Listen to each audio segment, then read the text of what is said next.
Hey guys, welcome back to my channel for an all new episode recap of today's Days of Our Lives, September 30th, 2025. We are at the end of another month, and I apologize in advance for any noise in the background. So let's try to get through this recap. Again, another episode of the Blackout in Salem. So, anyways, we start off with Theo and JJ. So I don't know what angle Days is coming with the racial profiling. A lot of deep topics that they're trying to project onto us.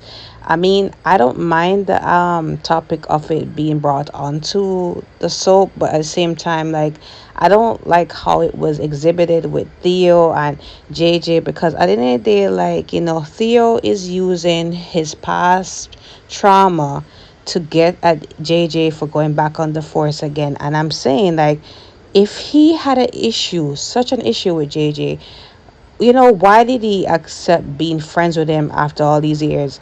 And then, all of a sudden, because JJ has really, decided that he's confident to go back on the force and he's ready to do it, he has a problem with him. And he's saying, like, didn't you understand that I didn't speak to you from Christmas till now? Like, how is JJ supposed to read your mind and know what's going on? Because JJ is assuming that he's busy with other things in South Africa. And the fact that he feels a type of way about it for all these months and not, be an adult about it and like talk to JJ about his feelings about it, right? He's feeling like, JJ should come to him, after what he did. And I'm saying, no, he doesn't owe you an explanation. Like, you were good with him all these years back.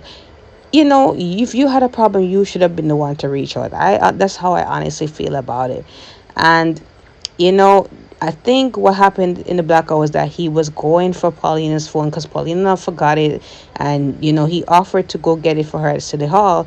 That's when JJ saw him, and then he was talking to him, and he wasn't turning around.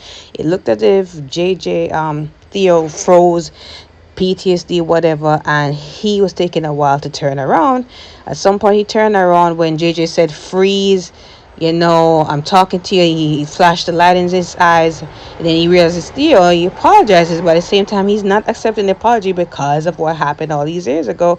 And JJ is trying to say, he was trying to talk to him, but no response. He didn't know it was Theo. And then Theo again is trying to say, okay, you're racially profiling me, and assuming that I'm one of the looters and all of those things, when all I was doing was trying to, like, get Paulina's phone from City Hall. That's all I was doing. So JJ offered to escort him, but he didn't want no help from him. So I'm saying this was just all poorly exhibited, in just my opinion, honestly, right? Because Theo has all this pent up thing, and he could have at least, come to JJ as a man about it from Christmas. Like, this is ridiculous. Now, Sarah and Xander, they are giving it another chance to reconcile the relationship. They're still in the bed, just enjoying their time together, and really, glad that they actually had this blackout to really come back together as one. And Sarah still pushing the idea of couples therapy, but Xander is kind of still hesitant. He's on the fence because he doesn't want to be vulnerable and he doesn't want to open up. But Sarah thinks that it's best for them to be transparent because they both messed up, and he feels like he would just appear as a monster in front of her. And Sarah's saying that's because she thought that he was the one who assaulted Philip. But she's wrong about that, and she also has to own up for what she did by keeping Philip's secret away from Xander. So he agrees to go on couples therapy with her, but I'm just saying that Xander is just afraid that if he talks about his role in Philip's assault or what led to that, then Sarah will just leave him and they will go back at square one again. He should have just been honest from day one. And if she wanted to leave, go ahead. Like, do what she want to do, because she's the reason why this even happened in the first place. Like, what contributed to this whole thing leading into an assault, honestly, right? She has some involvement in this. But anyways, the lights came back, and she was getting ready to leave and take Victoria. So Xander said, what, she's already asleep, why don't you just stay for the night? So she agrees to do that, and they're happy about the decision that they're making to really give it another try. So it's also the same thing going on at Chad and Kat's. So Chad, he got some of the nookie, and I guess that influenced him to just take it for serious right now and not hide Cat no more and actually become an exclusive couple. So they're there just enjoying their time together, and he checks in at some point on the kids and turns out they're in bed, and Julie tells him that Thomas has been a little bit off. So she's saying maybe, Kat's saying maybe it's because he misses you and all that. So he said, we have to really talk tomorrow about us being an item and see how him and Charlotte feel. And Kat is already saying Felicity was cheering for them from the get-go, so she is gonna be happy about this news. So they talk about actually not hiding no more, and also the blackout, because Leo did call Chad, and Leo told him that the source of the blackout was actually from the hospital.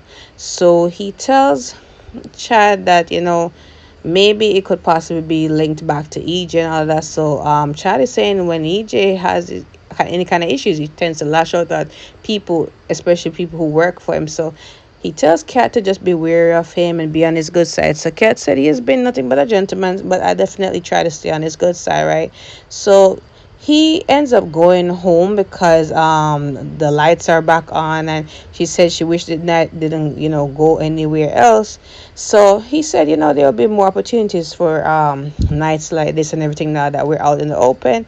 He did say this is the closest he's ever been to somebody, like even on an intimate level, with since Abigail, like able to like trust somebody else. And she said it's been hard for her to open up as well, and he learned some more things about her and her eccentricities, and he's more intrigued than anything else. So she is glad that she's the one that he could open up to. Again, it's neither here nor there for me with these people, honestly, as a couple, because I just don't really care for them either way. So back to EJ and Belle, right?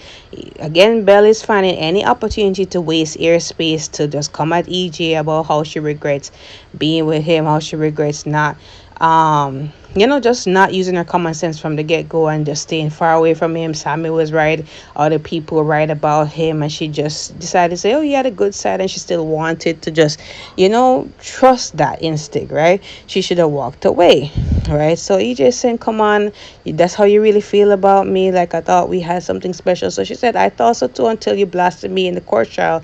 Again, we all know that Belle still has a thing for him. She just is trying to put up a wall because her ego was hurt in the courthouse trial, So anyways, she's having this asthma flare up, and he's trying to be the gentleman. He's trying to help her in any way. And she said, no, it's your cologne and then the tight earspray being stuck with you and all that. I don't want your help. He's trying to call 911 to like remedy the situation.